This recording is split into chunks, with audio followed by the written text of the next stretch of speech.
Hello, my dear students. A very warm welcome to the official YouTube channel of Mind for Junior G. Today we are going to study about comprehension practice set. ठीक है, आज हम क्या पढ़ने वाले हैं? Practice set comprehension का discuss करेंगे. ठीक है, तो चलिए शुरू करते हैं हमारी आज की क्लास. सबसे पहले हम क्या करेंगे? पैसेज को पढ़ेंगे, फिर उसके क्वेश्चंस का आंसर देंगे.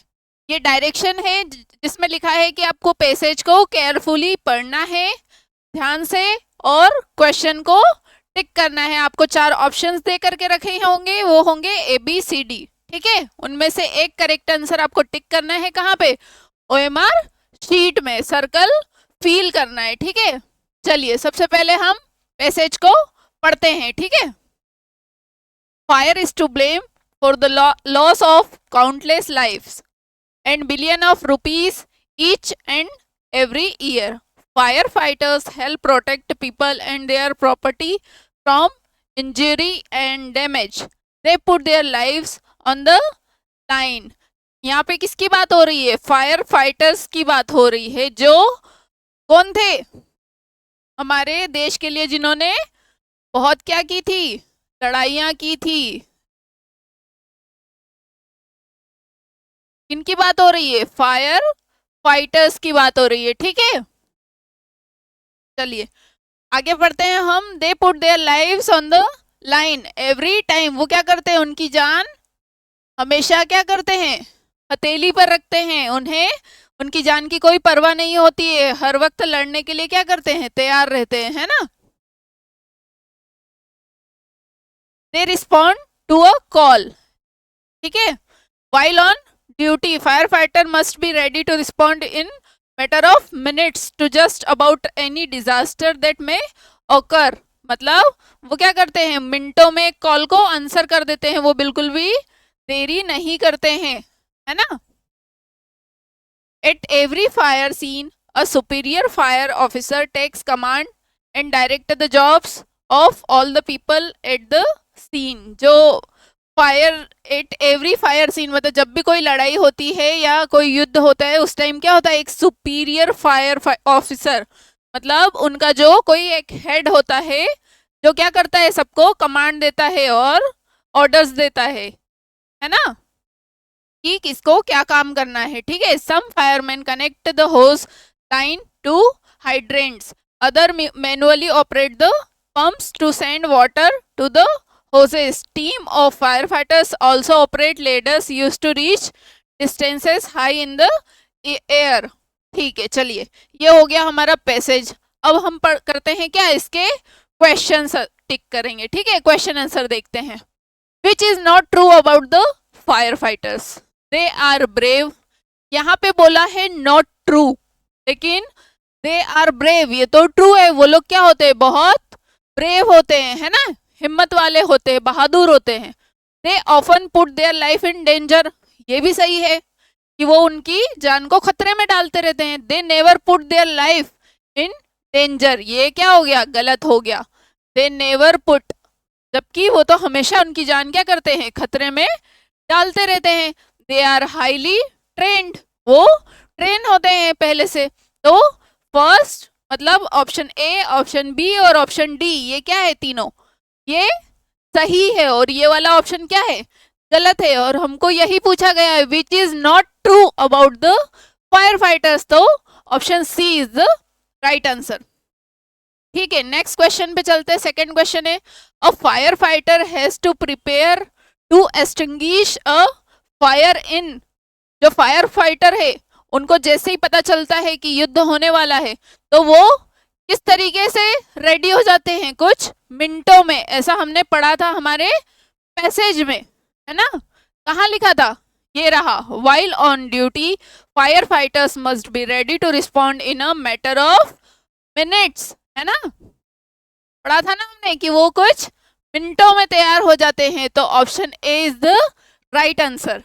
चलिए नेक्स्ट क्वेश्चन देखते हैं. Fire fighters put their life on the line means fire fighter put their life on the line. इसका मीनिंग क्या होगा? वो अपनी जान को क्या करते हैं? हथेली पे रखते हैं, मतलब खतरे में रखते हैं, है ना, और बिल्कुल भी डरते नहीं है. ये इसका मीनिंग होगा? तो they stand in a line, नहीं, वो एक लाइन में खड़े हैं, एक कतार में खड़े हैं क्या? नहीं, ये इसका मतलब नहीं होता। दे फाइट फायर, नहीं, ये भी नहीं होता। दे put their life in danger, क्या होता है? वो उनकी जान को क्या करते हैं? खतरे में रखते हैं। तो ये क्या हो जाएगा? इसका मीनिंग हो जाएगा they connect to the hose line to hydrant, नहीं, ये भी नहीं होगा। Fire fighter put their lives on the line means क्या हो जाएगा? They put their life in danger. ठीक है, चलिए नेक्स्ट क्वेश्चन है, नेक्स्ट क्वेश्चन पढ़ेंगे। To operate manually means, to operate manually means क्या होता है? एक काम को करना, है ना? क्या? टू ऑपरेट मैनुअली मतलब मेक अ मेन वर्क, क्या हो जाएगा? मेक अ मेन वर्क, किसी आदमी से क्या काम करवाना, है ना? वर्क विद देयर हैंड्स, नहीं। यूज वंस बॉडी, नहीं। यूज अ मशीन, नहीं। मेक अ मेन वर्क, ये क्या हो जाएगा? टू ऑपरेट मैनुअली का मतलब होता है। ठीक है, द वर्ड ओकर मीन्स, ओकर मतलब क्या होता है? होना, किसी भी चीज का होना। तो कम मतलब तो आना होता है, तो नहीं, ये भी नहीं होगा। मीन्स बोला है, सेम मीनिंग पूछा है ना, मतलब सिनोनिम पूछा है, तो सेम मीनिंग देखेंगे। तो कम का मतलब तो आना होता है, तो ये भी नहीं होगा। कॉल का मतलब भी नहीं होगा। कॉल का मतलब तो आपको जानते ही हो कि क्या होता है? फोन कॉल वाली बात हो रही है। फायर मतलब आग होता है, ये भी नहीं होगा। तो हैपन का मतलब क्या होता है? होना, किसी भी चीज का होना। और ऑकर का मतलब भी क्या होता है? होना, है ना? तो option B is the right answer. चलिए नेक्स्ट पैसेज आ गया है हमारा, अब इसको पढ़ते हैं हम। हेमा के बारे में बात हो रही है। Hema lay on her bed staring at the star stuck on the ceiling of her room. Hema क्या है? बेड पर बैठी है और ऊपर की तरफ देख रही है, किनको? सितारों को, है ना? उसके जो सीलिंग और stuck on the ceiling of her room, उसने उसकी जो बेडरूम है उसकी छत पर लगा करके रखे हैं, सितारों को देख रही है। She was upset as none of the cloth seemed to fit her, वो क्या है? दुखी है कि उसको कोई भी कपड़े क्या हो रहे हैं? फिट नहीं हो रहे हैं। She wore them again one by one but they were either too tight or too short, वो एक के बाद एक क्या कर रही है? कपड़े पहन रही है, कोई उसको छोटे पड़ जाते हैं तो वो टाइट हो रहे हैं। ठीक है, a cupboard full of clothes and she could not wear any of them, एक कबर्ड है उसकी, एक अलमीरा है जो कि पूरी भरी हुई है, किससे? कपड़ों से, लेकिन उसको एक भी कपड़ा फिट नहीं हो रहा है ना? और वो उसमें से कुछ नहीं पहनती है। she then had a bright idea, her eyes light up and she ran to her mother's room, उसको एक आइडिया आता है, उसकी आंखें चमक उठती है और वो भाग करके कहाँ जाती है? उसकी मम्मी के कमरे में। माँ आई नीड न्यू क्लोथ्स, वो उसकी मम्मी से कहती है कि मम्मी मुझे नए कपड़े चाहिए। She said but only after I donate all my old clothes to charity, और वो बोलती है कि मैं मेरे सारे कपड़े क्या करूंगी? डोनेट कर दूंगी, बच्चों में बांट दूंगी, है ना? No more amazing of clothes, है ना? Her mother smiled and hugged her, उसकी मम्मी को बहुत खुशी होती है कि वो क्या बोलती है? उसके कपड़े बांटने की बात बोल रही है, तो उसको क्या होता है? बहुत अच्छा लगता है और वो उसको गले लगा लेती है। She did have a kind daughter, कि उसकी बेटी कितनी दयालु है। ठीक है, चलिए अब हम क्या करते हैं? इसके क्वेश्चन आंसर सॉल्व करते हैं। चलिए पहला क्वेश्चन है, 6th क्वेश्चन है हमारा। Hema lay on her bed because she was tired, liked looking at the star, was wondering what to wear, was a lazy girl। अभी हमने पढ़ा था कि वो उसके बेड पर बैठी है और क्या है? अपसेट है और वो सोच रही है कि मेरे पास पहनने के लिए कोई कपड़े नहीं है, तो मैं क्या पहनूं? तो option C is the right answer, है ना? वॉज टायर्ड, वो थकी हुई भी नहीं है, सितारों की तरफ देख रही है, लेकिन क्यों? वो उसके बेड पर क्यों बैठी है ये पूछा गया है ना?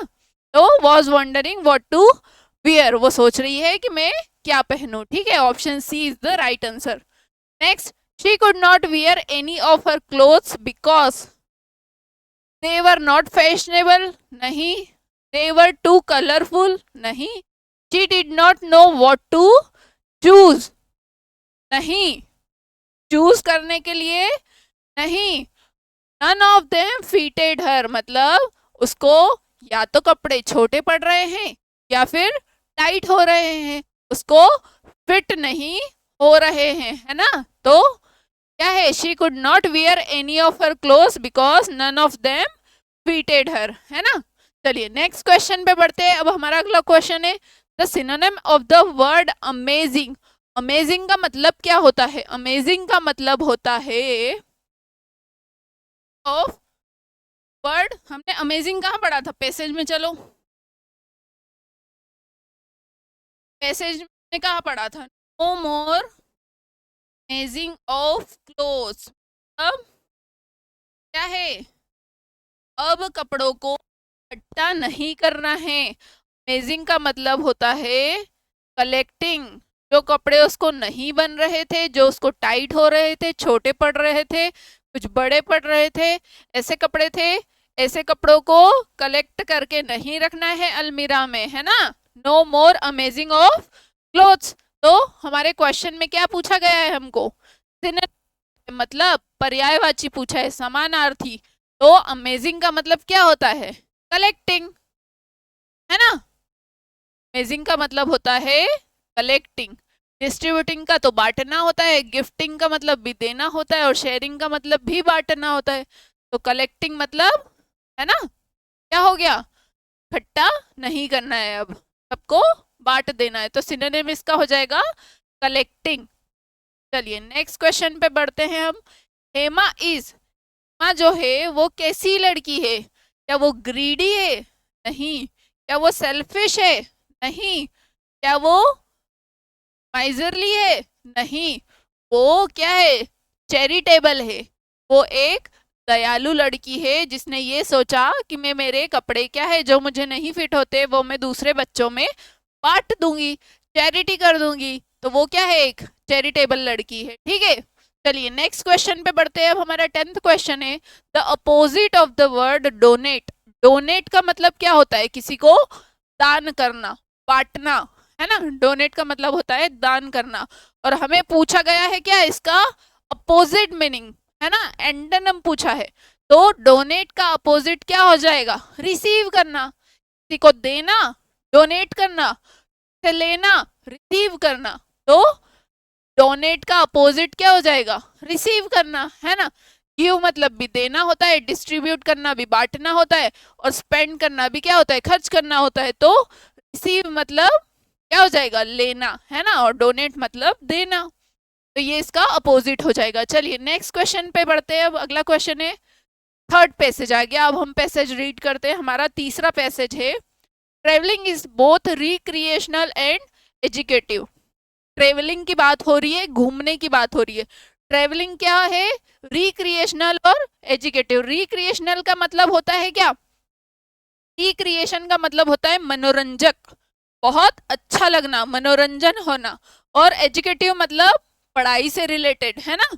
मतलब घूमने फिरने से आपको ऐसा होता है ना कि उस जगह के बारे में, किसी जगह पर आप घूमने गए तो उसके बारे में आपको सब चीज़ें पता चलती है कि हाँ यहाँ पे कौन से महाराजा रहते थे, ऐसा होता था, वैसा होता था। ये सब चीज़ें आपको वहाँ की क्या होती है? पता चलती है। हिस्ट्री हो चाहे जो भी हो, है ना, साइंस हो, ये सब चीज़ों के बारे में आपको पता चलती है घूमने फिरने से, ठीक है। तो travelling is both recreational and educative. Travelling है क्या है? बहुत अच्छा भी लगता है, मनोरंजक भी लगता है, और आपकी पढ़ाई के लिए अच्छी भी होती है। It has always been regarded as important part of education. Travelling क्या है? एक इम्पोर्टेंट पार्ट है एजुकेशन का। Europe a young man is considered fully educated only when he has travelled through many country of Europe. Europe में क्या है? एक Europe में ऐसा है कि अगर कोई आदमी पूरी तरीके से पूरी कंट्री में घूम लेता है तो क्या होता है? उसको एजुकेटेड माना जाता है ना। कंसिडर्ड फुल्ली एजुकेटेड, तब उसको माना जाता है कि वह बहुत पढ़ा लिखा समझदार इंसान है जब वो यूरोप की सारी कंट्रीज में, मेनी कंट्री ऑफ यूरोप, है ना, सारी कंट्री में क्या कर लेता है? ट्रेवल कर लेता है। इन ancient India also our sages understood the great value of travelling. जो हमारा मतलब पुराने भारत में, जो प्राचीन भारत था हमारा, उसमें क्या था, माना जाता था, ट्रेवलिंग को बहुत अच्छा माना जाता था। They made it pious duty to visit various pilgrim centre. Pilgrim centre मतलब जो पूजा के बड़े बड़े स्थान होते हैं ना, मंदिर होते हैं, सबकी बात हो रही है। Situated in different parts of India, बहुत सारी जगह पे है भारत में मंदिर, है ना, बड़े बड़े मंदिर है। This encouraged the feeling of oneness amongst India. ये क्या है, इनकरेज करती है किसको, इंडियंस को, है ना। चलिए अब हम पढ़ते हैं इसके क्वेश्चन की तरफ, बढ़ते हैं आगे। It is important to if one want to get real education. अगर आप चाहते हैं, ये हमने पढ़ा अभी यूरोप वाले सेक्शन में पढ़ा था कि अगर रियल एजुकेशन की बात हुई थी वहां पर, है ना, पैसेज में। चलो मैं आपको बताती हूँ, देखो। In Europe a young man is considered fully educated when he has travelled through many countries of Europe. अगर आप बहुत क्या है घूमते हैं तो क्या माना जाता है कि आप पूरे एजुकेटेड है ना, फुल्ली एजुकेटेड है। तो इट इज इम्पोर्टेंट, क्या इम्पोर्टेंट है, ट्रेवलिंग। हमारे टॉपिक पे हमने क्या बात की कि ट्रेवलिंग इम्पोर्टेंट है ना, पढ़ाई के लिए भी। तो ट्रेवलिंग क्या हो जाएगा, हमारा आंसर हो जाएगा। चलिए नेक्स्ट क्वेश्चन पे चलते हैं। Which one of the following words the synonym of recreational. Creation का मतलब क्या था, मनोरंजन। पढ़ा था ना हमने, पहली लाइन में लिखा था रिक्रिएशन एंड एजुकेटिव। तो एजुकेटिव तो नहीं हो सकता, अलग है। टायरिंग, थका हुआ, नहीं ये भी नहीं होगा। साइट सीइंग, नहीं ये भी नहीं होगा। थ्रिलिंग मतलब मनोरंजक, एक्साइटिंग, है ना। ठीक है, तो रिक्रिएशनल का सिनोनिम क्या हो जाएगा, पर्यायवाची, थ्रिलिंग हो जाएगा। ठीक है, चलिए नेक्स्ट क्वेश्चन है 13th।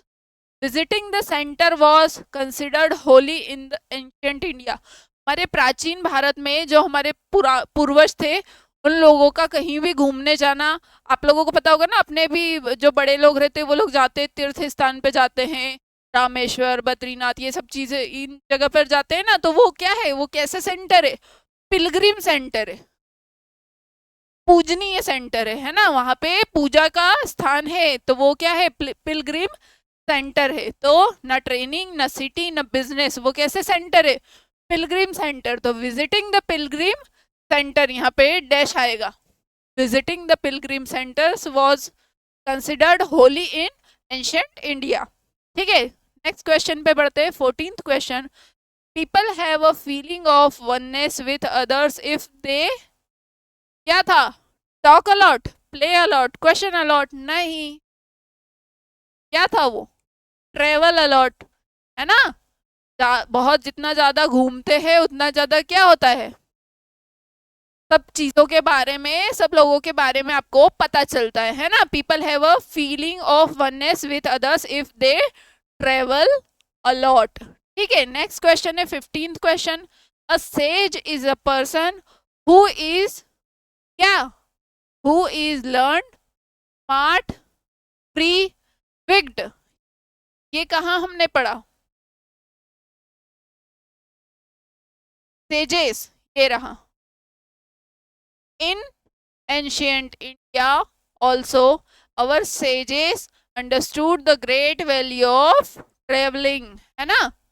तो हमारे क्वेश्चन में क्या पूछा गया है, a sage is the person who is learned, है ना। वो क्या है, जो पढ़ा लिखा है, वो इंसान क्या है, अच्छा माना गया है, समझदार माना गया है, एजुकेटिव माना गया है। ठीक है, नेक्स्ट पैसेज है हमारा अगला, 4th passage. To be fit and healthy you need to be physically active. आपको फिट रहने के लिए, हेल्दी रहने के लिए, मतलब क्या है, एक्सरसाइज करते रहना चाहिए। किसकी बात हो रही है, फिजिकल एक्सरसाइज की बात हो रही है। योगा, एक्सरसाइज, ये सब चीजें आपको करते रहना चाहिए। उससे क्या होता है, आपकी जो बॉडी है वो क्या होती है, हेल्दी रहती है, बीमार नहीं होते, है ना। बॉडी पार्ट सारे हेल्दी रहते हैं। Regular physical activity protects you from serious disease such as obesity, heart disease, cancer, mental illness, diabetes and arthritis. Riding a bicycle regularly is one of the best ways to reduce your risk of health problems associated with a sedentary lifestyle. मतलब किस बारे में बात हो रही है?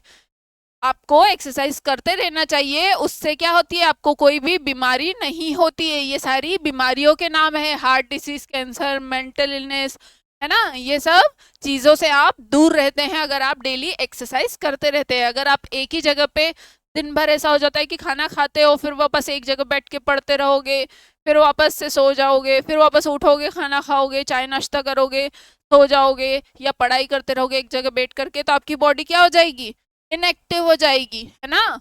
आप ज़्यादा चल फिर नहीं करोगे तो अच्छा नहीं रहेगा आपकी हेल्थ के लिए, इसलिए चल फिर करते रहना चाहिए ताकि आपकी बॉडी क्या रहे, हेल्दी रहे। ठीक है। राइडिंग अ बाइसिकल, साइकिल चलाने से भी बहुत फायदा होता है, साइकिल भी चलाते रहना चाहिए। ये लिखा है, riding a bicycle regularly is one of the best ways to reduce your risk of health problem associated with sedentary lifestyle. मतलब एक जगह बैठे रहने वाली लाइफस्टाइल होती है ना, उसकी बात हो रही है। Cycling is a healthy low impact exercise that can be enjoyed by people of all ages from young children to older adults। Cycling हर किसी को पसंद होती है, बच्चों से लेकर के बूढ़ों तक को, उन सभी को क्या होती है, साइकिलिंग बहुत पसंद होती है और वो सब बहुत इंजॉय करते हैं। बहुत अच्छी एक्सरसाइज होती है, साइकिलिंग करना चाहिए। It is also fun, cheap and good for the environment. क्या है, इट इज ऑल्सो फन, बहुत मजा भी आता है। चीप मतलब सस्ती भी होती है, मोटरसाइकिल, कार सबके मुकाबले क्या होती है, साइकिल सस्ती होती है। और गुड फॉर द एनवायरमेंट, उससे कोई पॉल्यूशन भी नहीं होता है, तो वो एनवायरमेंट के लिए भी अच्छी होती है। Riding to work or the shop is one of the most time efficient ways to combine regular exercise with everyday routine. मतलब आपको आपके काम पर, जॉब पर जाना हो, शॉप पर जाना हो, तो क्या है, साइकिलिंग बहुत अच्छी चीज है ना। Most time efficient ways to combine regular exercise with everyday routine. आपका एक्सरसाइज की एक्सरसाइज हो जाएगी और आप आपके जॉब पर भी पहुंच जाओगे साइकिल से जाने से।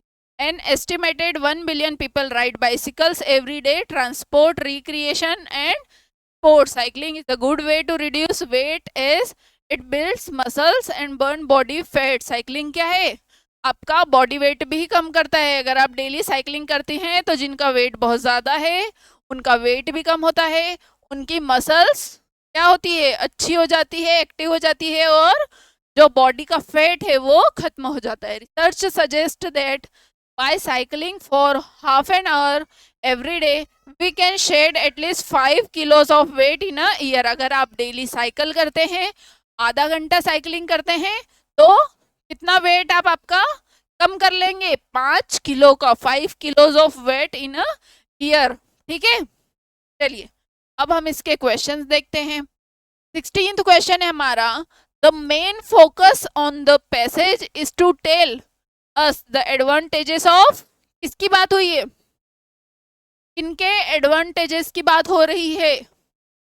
Keeping fit, cycling, exercising, reducing wait.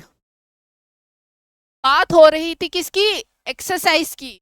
Exercise के अंदर कौन आया, साइकिलिंग आई, तो एडवांटेजेस ऑफ किसकी, एक्सरसाइजिंग की। ठीक है, एक्सरसाइज के एडवांटेजेस की हमने बात की हमारे पैसेज में। When the writer says cycling is good for the environment, which of the following is not correct? Okay, ध्यान रखना, not correct. It does not emit any unhealthy gas. It can be run without petrol or diesel. It does not pollute air. It can be ridden by all age groups. ऐसा कौन सा point है जो सही नहीं है।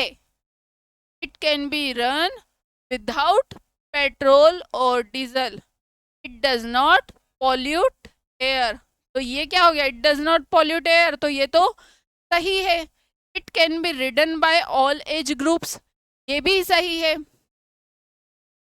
It can be run without petrol और diesel, cycle तो बिना पेट्रोल और डीजल के ही चलती है, तो ये भी सही है। Does not emit any unhealthy gas, तो ये क्या हो जाएगा? Does not emit any unhealthy gas, ये भी सही नहीं है।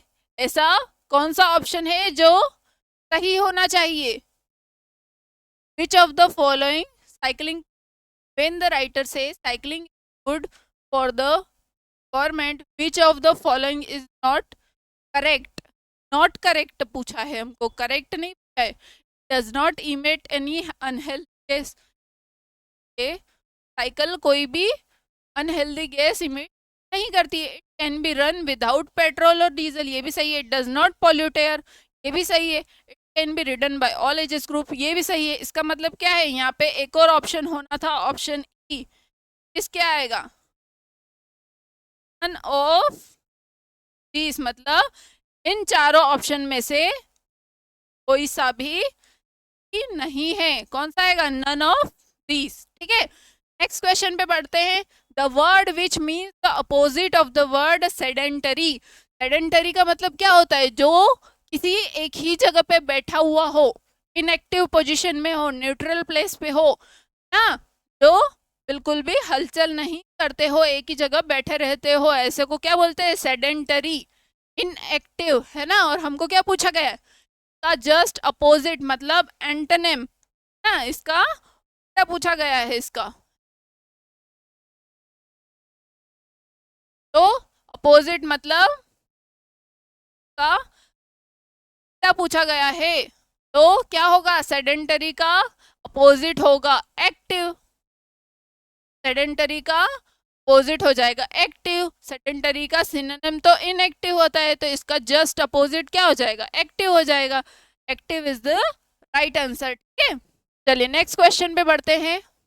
अ low impact exercise is one which is not tiring, not efficient, not costly, not boring.